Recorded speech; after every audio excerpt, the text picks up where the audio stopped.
બનાસકાંઠામાં સ્થાનિક સ્વરાજ્યની ચૂંટણીમાં ભાજપના શાનદાર વિજય બાદ પાલનપુરના કમલમ ખાતે વિજયોત્સવનો માહોલ જામ્યો હતો અને કાર્યકરોમાં ભારે ઉત્સાહ જોવા મળ્યો હતો। પ્રદેશ પ્રમુખની હાજરીમાં યોજાયેલા આ કાર્યક્રમે જિલ્લાના રાજકારણમાં નવો ગરમાવો લાવી દીધો છે। જિલ્લાના રાજકારણમાં નવો ગરમાવો લાવી દીધો છે। પાલનપુર સ્થિત ભાજપ કાર્યાલય કમલમ ખાતે આજે કેસરીયો માહોલ જોવા મળ્યો હતો, કારણ કે અહીં બનાસ વિજયોત્સવની ભવ્ય ઉજવણી કરવામાં આવી હતી। બનાસકાંઠા જિલ્લા પંચાયતની સાથે 6 તાલુકા પંચાયતો અને 3 નગરપાલિકાઓમાં ભાજપે જે રીતે ક્લીન સ્વીપ કર્યું છે, તેનાથી પાર્ટીના ગઢમાં ફરી એકવાર જીવ આવ્યો છે। આ કાર્યક્રમની સૌથી ખાસ અને નોંધનીય બાબત એ હતી કે અહીં સ્વાગતની પરંપરા બદલાયેલી જોવા મળી। સામાન્ય રીતે નેતાઓનું સ્વાગત ફૂલોના બુકેથી કરવામાં આવતું હોય છે, પણ અહીં પ્રદેશ પ્રમુખ જગદીશ વિશ્વકર્માનું સન્માન પુસ્તકો એટલે કે ચોપડા આપીને કરવામાં આવ્યું હતું। આ એક અનોખો સંદેશ હતો જે શિક્ષણ અને જ્ઞાનના મહત્વને ઉજાગર કરતો હતો। સમગ્ર કાર્યક્રમ દરમિયાન ઢોલ નગારાના તાલે કાર્યકરો ઝૂમી ઉઠ્યા હતા અને ફટાકડા ફોડીને જીતની ખુશી વ્યક્ત કરી હતી। મંચ પરથી જ્યારે નેતાઓએ સંબોધન કર્યું ત્યારે પાલનપુરનું વાતાવરણ ભાજપમય બની ગયું હતું। આ જીત બાદ હવે જિલ્લામાં ભાજપનું વર્ચસ્વ વધુ મજબૂત બન્યું છે અને વિરોધીઓના સૂપડા સાફ થઈ ગયા હોય તેવી સ્થિતિ સર્જાઈ છે। ખાસ કરીને ગ્રામીણ વિસ્તારોમાં જે રીતે ભાજપે પકડ જમાવી છે, તેણે રાજકીય વિશ્લેષકોને પણ વિચારતા કરી દીધા છે। આ ઉજવણી માત્ર વિજયનો ઉત્સવ નહોતો, પણ આગામી સમય માટે સંગઠનને વધુ મજબૂત કરવાનો એક પ્રયાસ પણ હતો। કાર્યકરોનો જોશ જોઈને એવું લાગતું હતું કે લોકસભાની કસર અહીં જનતાએ વ્યાજ સાથે પૂરી કરી આપી છે। એ માત્ર બનાસને નહીં, આખા રાજ્યના તમામ લોકોને રંજ હતું કે સાલી આ 26 માંથી 26 આવવાની જગ્યાએ એક સીટ ઓછી આવી છે। એનું રેન્જ પણ આ વખતે બનાસકાંઠાના તમામ કાર્યકર્તાએ જનતાએ મિત્રો પરિપૂર્ણ અને એવો તમાચો માર્યો છે કે ક્યારેય કોંગ્રેસના બે નેતાઓ નહીં ભૂલી શકે। આખા રાજ્યની અંદર જ્ઞાતિવાદ ફેલાવવાનું કામ કરતા આ કોંગ્રેસના બંને નેતાઓને આ બનાસકાંઠાની જનતાએ પાણીચું આપવાનું કામ કર્યું છે।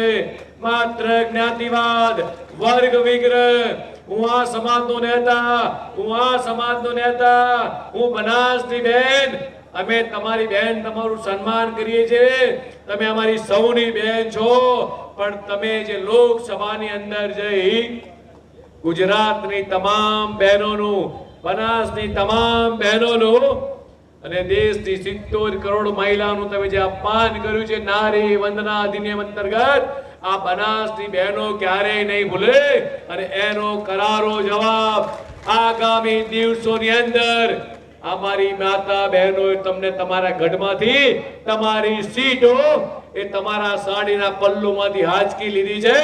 મારે આવનારા દિવસોમાં મારી આ ગુજરાત ભારતીય જનતા પાર્ટી તમામ કાર્યકર્તા, બનાસના મારા કાર્યકર્તાઓ, આ બંને કોંગ્રેસના નેતાઓ કાન ખોલીને આજે સાંભળી લે, વડગામની અંદર પણ ભવ્યથી ભવ્ય વિજય થયો છે।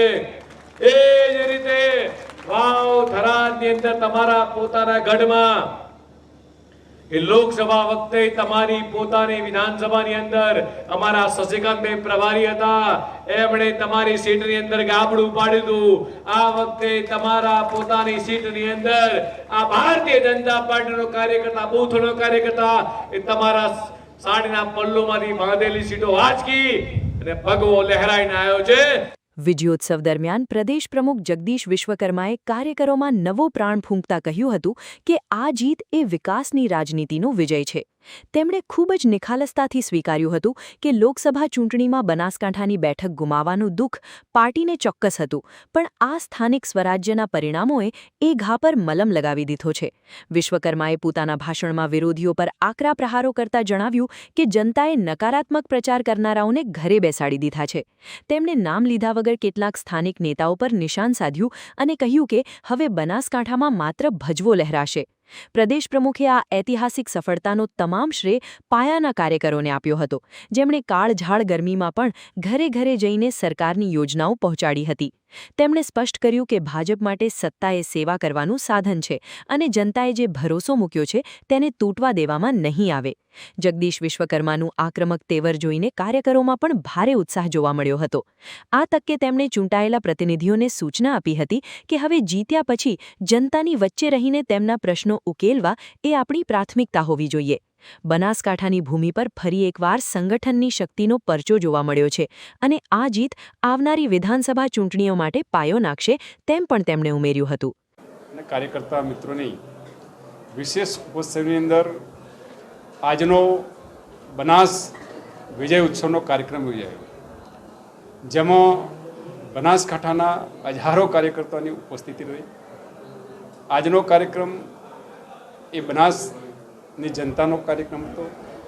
બનાસનો લોકોત્સવ કહેવો તો પણ કહી શકાય, એટલા માટે કે ઘણા સમયથી બનાસકાંઠાની અંદર સ્થાનિક સ્વરાજ્યની જે સંસ્થાઓ છે, જિલ્લા પંચાયત ખાસ કરીને, જેમાં કોંગ્રેસનું શાસન રહ્યું અને આ વિસ્તારને વિકાસથી વંચિત રાખવામાં આવ્યો. આ વિસ્તારના જનહિતને જનકલ્યાણના કામોનો અવરોધ ઊભો કરવામાં આવ્યો, જેના કારણે આ ચૂંટણીની અંદર ભારતીય જનતા પાર્ટીના અમારા સૌ સન્માનીય આગેવાનો અને કાર્યકર્તાઓએ સંકલ્પ કર્યો હતો કે આ ચૂંટણીની અંદર દેશના પ્રધાનમંત્રી આદરણીય શ્રી નરેન્દ્રભાઈ મોદી સાહેબે જે તત્કાલીન મુખ્યમંત્રી તરીકે વિકાસની રાજનીતિ શરૂ કરી છે, આ વિકાસની રાજનીતિમાં બનાસકાંઠાની જનતાને જોડવી છે અને બનાસકાંઠાની જનતા જનાર્દન પણ મોદી સાહેબની રાજનીતિમાં જોડાવા માટે આતુર હતી, જેના કારણે આ ચૂંટણીની અંદર ખૂબ ઉત્સાહપૂર્વક હર્ષ અને આનંદ સાથે જનતા જનાર્દને ભારતીય જનતા પાર્ટીના તરફેણમાં મતદાન કર્યું અને ભારતીય જનતા પાર્ટીનો જલવંત વિજય થયો. એ બદલ હું બનાસકાંઠાની જનતા જનાર્દનનો પણ આભાર વ્યક્ત કરું છું. સાથે અમારા ભારતીય જનતા પાર્ટીના કાર્યકર્તા બૂથ સ્તરથી લઈને રાષ્ટ્રીય સ્તર સુધી કામ કરતા કાર્યકર્તાઓએ આ ધમધમતા તાપની અંદર પણ ભારતીય જનતા પાર્ટીને જીતાડવા માટે કામ કર્યું. એ બદલ સૌ કાર્યકર્તા મિત્રોનો પણ હું આભાર વ્યક્ત કરું છું. સાથે દેશના પ્રધાનમંત્રી આદરણીય શ્રી નરેન્દ્રભાઈ મોદી સાહેબનો જે નિર્ણય છે કે દેશને 2047માં ભારતને વિકસિત ભારત બનાવવું છે, અને વિકસિત ભારત એટલે દેશના તમામ લોકો સુખીને સમૃદ્ધ થાય, આ અમારી ભારતીય જનતા પાર્ટીની વિચારધારા છે. આ વિજય એ જનતા જનાર્દનનો વિજય છે, આ વિજય ભારતીય જનતા પાર્ટીની વિચારધારાનો વિજય છે અને વિજય સાથે જ અમે આગામી સમયની અંદર બનાસકાંઠાના જનહિતને જનકલ્યાણના કામો કરી આગામી સમયની અંદર બનાસકાંઠાને વિકાસ કરીને આગળ વધારી મોદી સાહેબની વિકાસની રાજનીતિને આગળ વધારવા માટે, મોદી સાહેબના હાથ મજબૂત બનાવવા માટે અમે સૌ કાર્યકર્તાઓ આજે સંકલ્પબદ્ધ બન્યા છીએ. સમગ્ર કાર્યક્રમ બાદ એ વાત સ્પષ્ટ થઈ ગઈ છે કે બનાસકાંઠામાં ભાજપનો ભગવો ફરી એકવાર પૂરા જોશ સાથે ગાજ્યો છે. વિરોધીઓએ જે દાવ ખેલ્યા હતા તે જનતાના જનાદેશ સામે પત્તાના મહેલની જેમ તૂટી પડ્યા છે. હવે જિલ્લાનો રાજકીય સંદેશ એકદમ સાફ છે કે જનતા માત્ર પોકળ વાતો નહીં પણ નક્કર કામ જોએ છે. બનાસ બોલે છે અને તેનો પડઘો હવે છેક ગાંધીનગર સુધી સંભળાઈ રહ્યો છે, જે પુરવાર કરે છે કે લોકશાહીમાં જે કામ કરે છે તે જ રાજ કરે છે.